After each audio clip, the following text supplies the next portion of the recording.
ɓiɓɓe fulɓe andu diine maɗa fedde heblo sukaɓe afrique takkusan yoni to ɓundo kumba e bannade Bobo Malick Sy perlo yeesi boyli lowre lombinde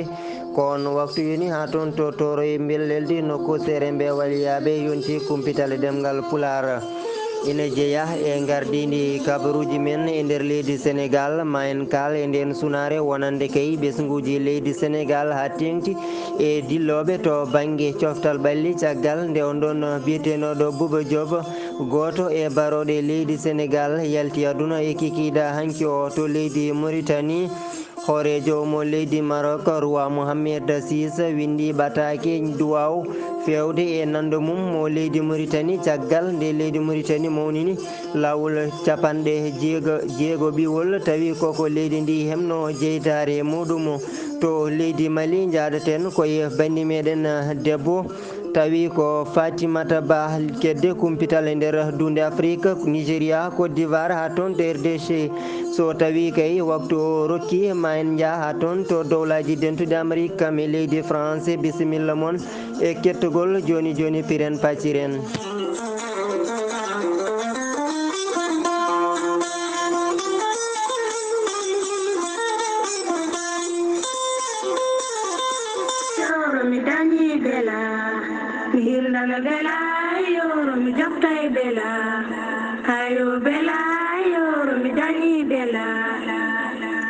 wittiyanke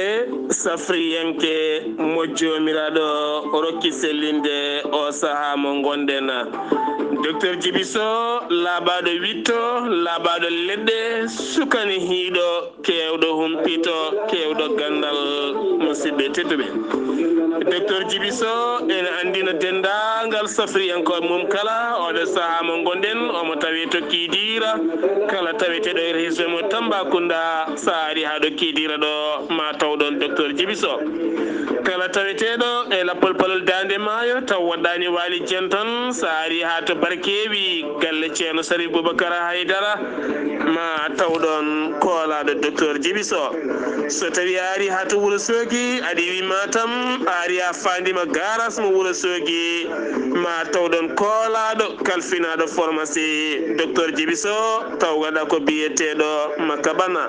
so tawi a ari ha Dakar to wiyete Kermassar legal fade Bouna a ƴetti bisa ari ha are Tampa ma tawɗon koolaɗo docteur Djiby Sow biyeteɗo Baba Bana walla mbiyen ni biyeteɗo Baba Dia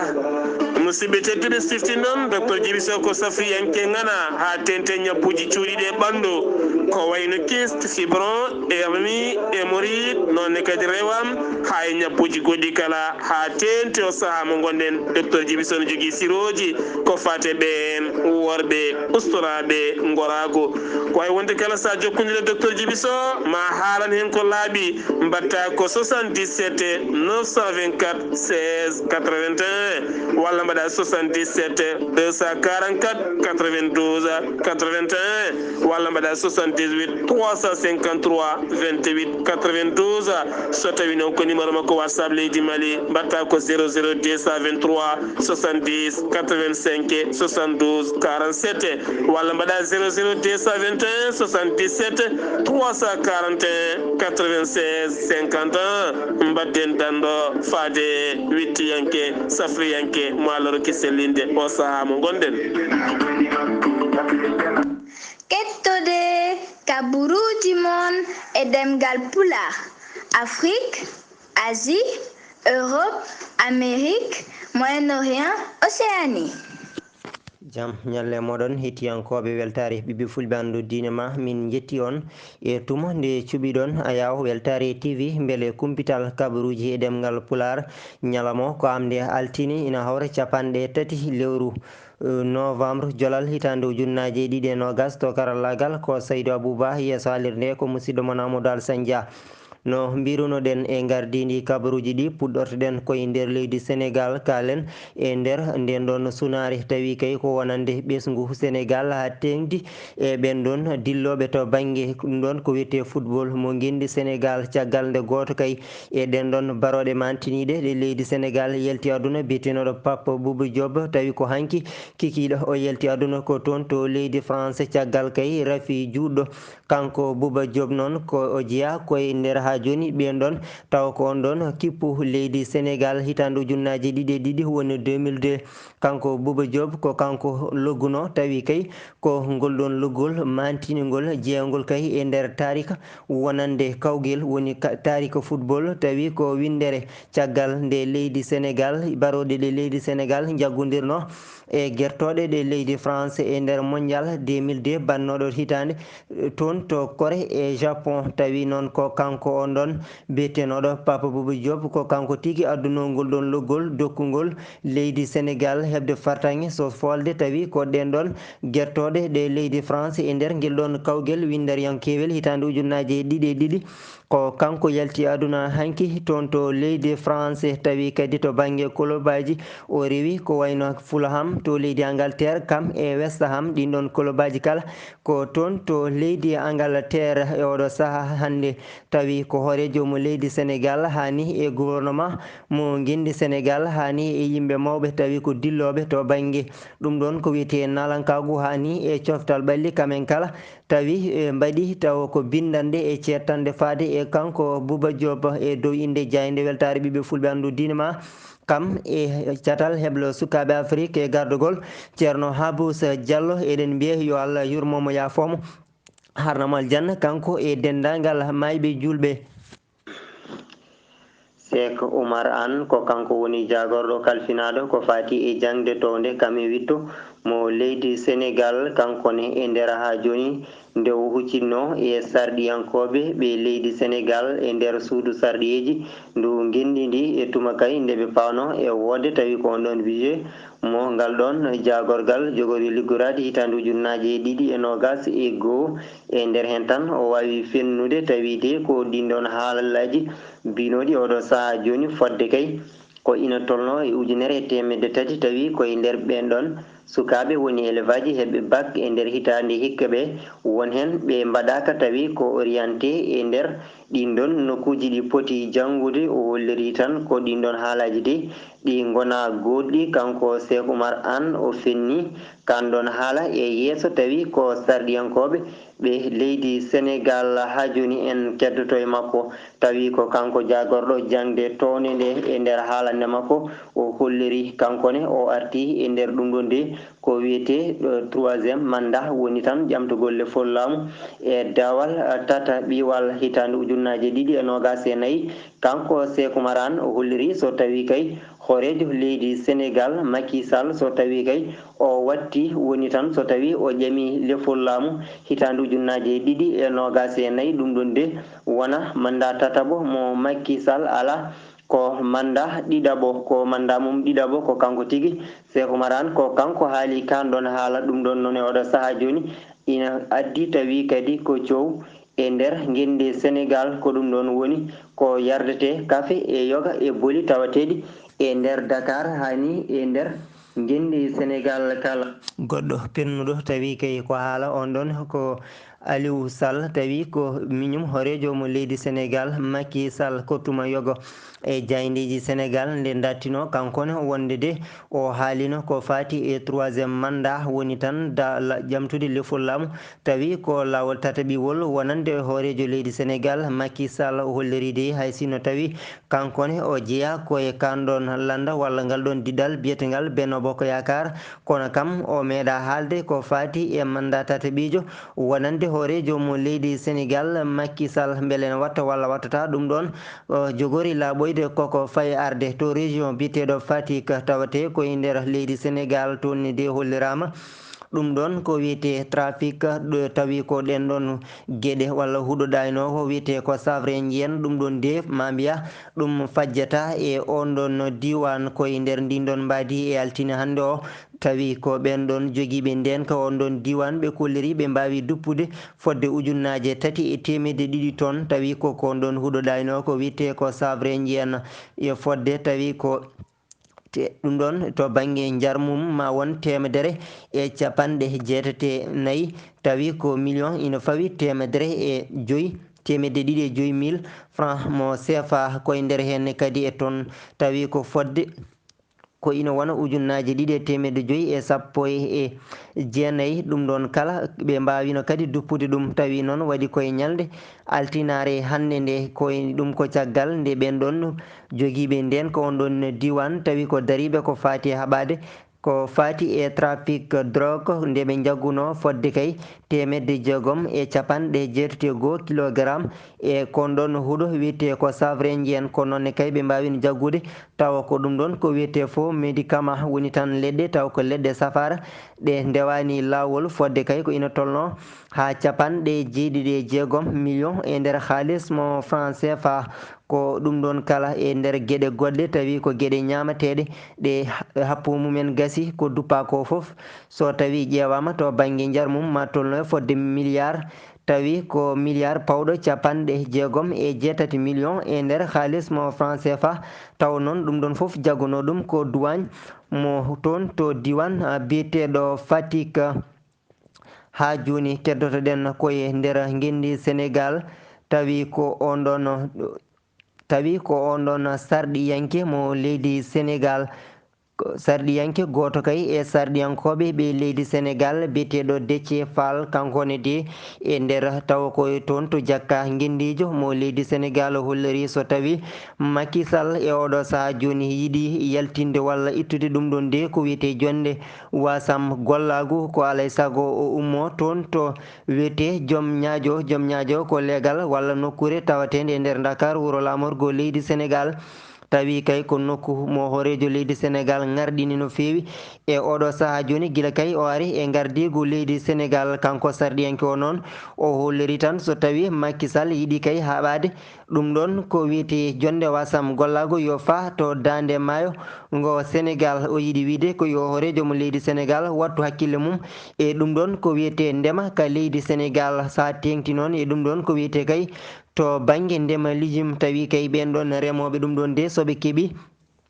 tawa ko ballal ummorade e horejo leydi ndi soɓe keeɓi kay wallede e oɗo saaha joni eɓe mbawi jogade to banggue faggudu ndu leydi Sénégal e on ɗon fannu sen gummima leydi Sénégal paɗen koto leydi Mauritanie hono no mbirunoɗen gardidi kabaruji ɗi hoorejo mo leydi Maroc kanko woni roi Mohammed VI walla kananke mo gendi Maroc kankone o wawi windude tawi ko ɓatake duwaw kam e jettor faade hoorejo mo leydi Mauritanie Mohammed Ould Cheikh El Ghazouani koye tumo nde Mauritanie mawninanno tawi ko lawol capanɗe jeegoɓiwol ko leydi Mauritanie heeɓi jeytare muɗum koye nder hen tan kanko roi Mohammed VI o holliri omo ñagono tawi ko leydi Mauritanie jaam e cellal e kisal tawi kadi nde wonanta ɗum ndeɗo manditare wonanta ɗum tawa ko dejere wonande leydi Mauritanie koye dow inde makko kanko on ɗon hoorejo mo leydi Maroc roi Mohammed VI faade e dendagal ɓesguji leydi Mauritanie Ismaila Ould Cheikh Ahmed tawi ko kanko woni jagorɗo kalfinaɗo ko fati e gueɗe caggal leydi Mauritanie kankone e ñalde hannde nde caggal nde o rewi toon to leydi Mali tawi kay ko pofde seeɗa e tumo nde o ummi toon to leydi Niger ha to lamorgo muɗum woni Niamey e nder jonde nde o tawtorano 49 ko wiyete conférence des ministères des affaires étrangères tawi kay ko l'organisation de la coopération et de islamique nde ummi taw ɗum ɗon noon wanno ko ñande nogas e jeeɗiɗi kam e nogas e jeetati lewru novembre toon to wiyete Niamey o wawi reftude toon to leydi Mali o wawi joɗodade e nando makko mo leydi Mali koye nder hen tan holliri oɗo saaha joni leydi Mauritanie ina heeɓi tawi ko wallodirde e leydi Mali tawi noon koto banggue ha joni ɓamtare wonande kay leydi Mauritanie ina paari wallude leydi Mali kam e wallude tawa ko ndun ɗon laamu sabbordu woni ɓen ɗon suɓaɓe ko faati ha joni beele ardade leydi Mali kay ko adi tawa ko sumgoji hoore leydi yagal ko ina juɓɓine toon to leydi Mali. Police mo leydi Mauritanie kamɓe ne ɓe goppiti tawi ko ñande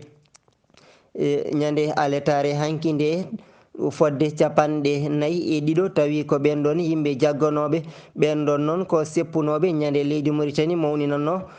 tawi ko manditare muɗum 3 kamɓe ne ɓen ɗon seppannoɓe noon ko vovuji hani e or plein tawi ko ɓen ɗon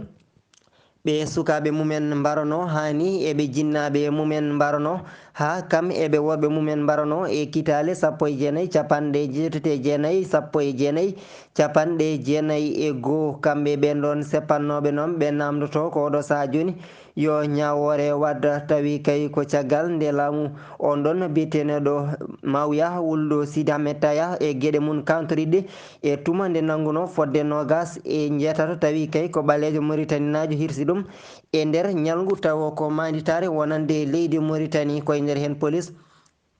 mo leydi Mauritanie ko kam tigui wawno jaggude yoga kay e ɓen ɗon seppoɓe kono no holliri tawi ko on ɗon biyeteɗo Dia Alassane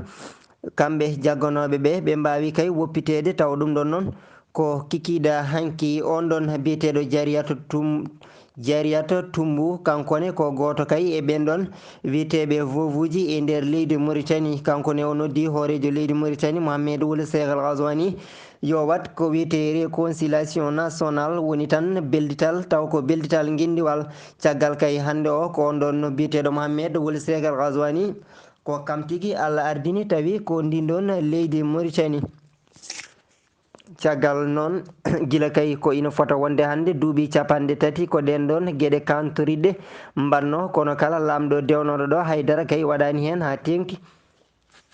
e lamɗo ɓennuɗo woni Mohammed Ould Abdoul Aziz joni o noddi on ɗon biyeteɗo Mohammed Ould Cheikh El Ghazouani nde daranto on ɗon dossier passif humanitaire beele tan ɓen ɗon waɗɓe ngal ɗon baɗal kantoriɗ ngal mbawa kay rewnede e lawol caggal toon leydi ndi wawa dañde ko wiyete ko kaldigal kam e beldital guindiwal e on saaha beele jaam duumiɗo ina wawa artude e nder leydi Mauritanie. Ha joni kabaruji men e nder leydi Mauritanie ko fati kay e rafi Covid-19 woni coronavirus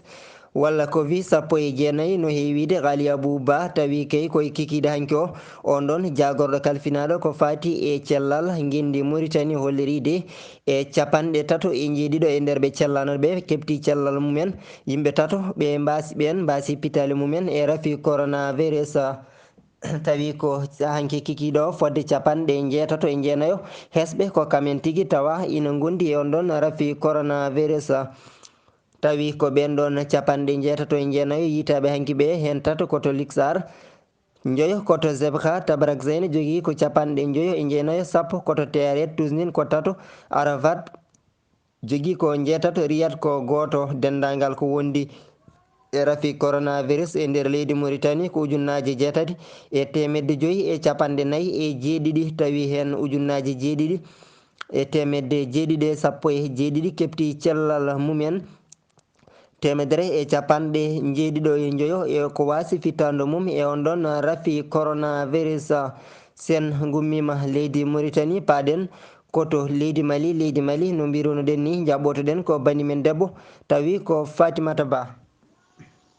Nogas e joyi lewru novembre ha heeɓi 10 lewru décembre balɗe 15 hirjinoji ɗi ganduɗa koko fate janguji faade e sukaɓe rewɓe no wayno ɓe ganduɗa kayen goni fedde MINUSMA wonɓe nder leydi Mali no wayno ko kamɓe juɓɓinta ɗin ɗon hirjinoji tawi ɓe puɗɗima ɗum wadde guila hitande 1991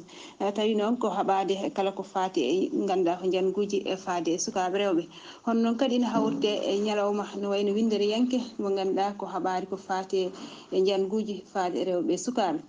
hono noon omo ganduɗa kañum woni porte parole mo MINUSMA o hollitide no wayno e nder doggol ngol o waɗi 2020 de no wayno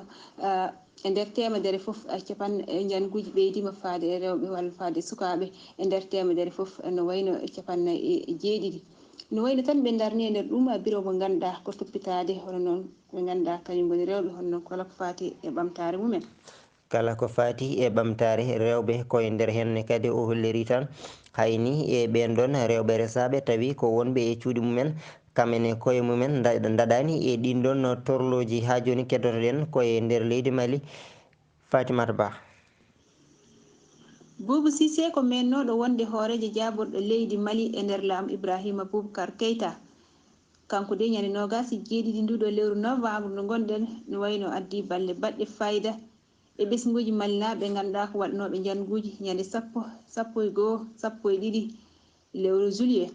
ɓennuɗo ndu kamɓe noon ko caggal nde ɓe goytino e nder vidéo goto ɓe kolliri de guila janguji ɗi mbaɗa faade joni no wayno hay goto waɗani ɓe ballal no wayno de ɓe jogui caɗele settude e banggue guura e nder ɗum kanko o mo ganduɗa ko kañum woni Boubou Cissé de no wayno rokkiɓe tonnuji sappo maaro tawi hen gueɗe guura goɗɗe kono noon kadi million ngaji 5. Fatimata Ba kanko on ɗon Boubou Cissé o waɗi tawi ko ngal ɗon ballal payodingal faade kay e ɓen ɗon tawi ko warananoɓe ko nonne kadi to banggue cellal ha e ko nandi hen kala o wawi walliddeɓe ɗum sen gummima leydi Mali leydi Nigéria Côte d'Ivoire kam e RDC jaadaten koye banimen debbo Banno Mamadou Sarr. Tabaruji kedde dunde Afrique leydi Nigéria temedere e sappo ɓiɗɗo leydi Nigéria najo taw ko civil en ko kañum en kay pittali men jooɓa walla mbiyen mbara to dawno e guese mumen ñande asete heccenke o to ɓe mbiyata kay Kasaba 43 e mabɓe mbawi wirnede e ñalawma hanki o waɗi kadi gañiɓe hewɓe ɓe kolliti ɓen wadɓe ngal ɗon baɗal gaari ko e motoji jani e ɓen worɓe kam e rewɓe kala dawnoɓe e guese mumen haɓe mbawi kay yoɓade ɗiɗo fittali kala tawi kay ko temedere e sappo fittandu hoorejo leydi Nigéria holliti hen mette mum wonde kay leydi ndi kala ko kañum en mbaɗa ngal ɗo baɗal saabu kay ko musalla mumen e oɗo saaha noon ɓe puɗɗi tumde kay wonde kay ko Boko Haram en potata wadde ngun janggu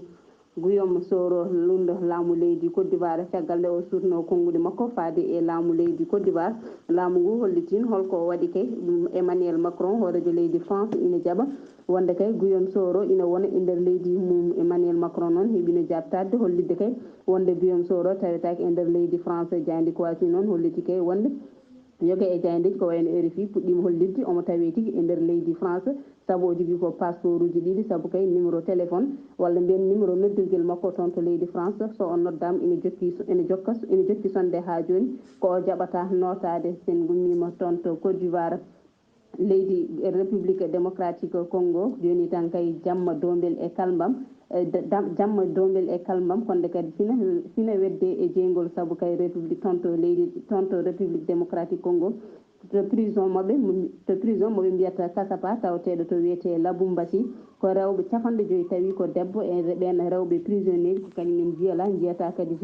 gynécologue en wona kadi hay magistrat ji koɓe weltinaɓe tan eɓe bedda ɓe mbalata ko e hangaruji tokosi kamɓe e sukaɓe mabɓe gasi ha laaɓi ko tonguiɗen roɓinde kabaruji keddiɗunde Afrique Banno Mamadou Sarr ɗo Nouakchott faade weltare ɓiɓɓe fulɓe. Banno Mamadou Sarr wonnode ka juɗowo dombi poloruji ma fof kewɗa ɓaggude ɗum koye dombi ko an uddi kumpital e ɗemgal Pulaar e nder dunde Afrique sen jingmima caggal dunde Afrique to leydi France tawi ko ɓen ɗon koninkoɓe nayoɓe leydi France kamɓe noon koɓe torlunoɓe ma lebtunoɓe wonande ɓalejo to e nder hen laamu leydi France wawino jaggudeɓe kamɓe ɓen ɗon nayo kala caggal kay nde ɓe jowno e golle mabɓe joni o tawi ko ñawore leydi France ñaawi hen ɗiɗo e mabɓe ɓen ɗon mbawi sokede e nder dumbirɗi ɗi leydi France ɗiɗo heddiɓeɓe ha oɗo saaha joni keddi koye juuɗe dadiɓe ɓe leydi France dolaji dentuɗi Amérique lamɗo kesso on ɗon cuɓaɗo tawi ko biyeteɗo Joe Biden kankone de e tuma nde waɗanno taw ko ɗum ɗon ko wiyete fijirde ma diwdiwguel hono no Pulaar heewi wiide ni fijirde mawɗo rewata hen ko bunnam taaƴi koye nder hen nde kanko on ɗon Joe Biden kankone hollirama tan e nder tuma nde waɗanno taw ko guel ɗon diwdiwguel woni diwdiwkinade koye nder hen tan kanko on ɗon Joe Biden koyngal makko heeli tawi noon hono kay no holliri oɗo saaha joni yoga e jayndeji ngal ɗon kelal ngal wona kelal tawi ko musgal no fewi saabu e ngal hakkidi kono tan mo waddum ɗon ko wiyete prothèse ko ina abo e jonte docteur tawa ko on ɗon biyetenoɗo Diego Armando Maradona tawi kay ko fettiyanke fuko koyngel mo leydi Argentine duttinoɗo jomum e balɗe ɓennuɗe ɗe joni o docteur makko tumama yoɓade fittandu makko tawi noon koye fannu ha joni welsindare kono noon kanko on ɗon docteur mo Diego Armando Maradona o holliri kanko kay o meeɗa yebade tawi ko Diego Armando Maradona o waɗi kala ko wawno mataw ko ɗo tigui woni ɗo balɗe Diego Armando tan ɗo woni ɗo balɗe tawi ko Diego Armando Maradona haaɗi ko ɗum saabi on ɗon rutti e jomum kono tan wona ha joni welsindare woni sababu muɗum. bandiraɓe sehilaɓe musidɓe tedduɓe gasi haalaɓe ko tonguno ɗen kumpitale ɗemgal pulare kikiɗa hande o to karallagal to ko Saydou Abouba yesso haalirde ko musidɗo mon Amadou Alassane Dia bano Mamadou Sarr kedde kumpital dunde Afrique Fatimata Ba leydi Mali min dokkatonadi ko kikiɗe janggo so hawre welere gueno e sawtu Wolgali Abouba yo jaam Allah hirane no jarama e kettugol.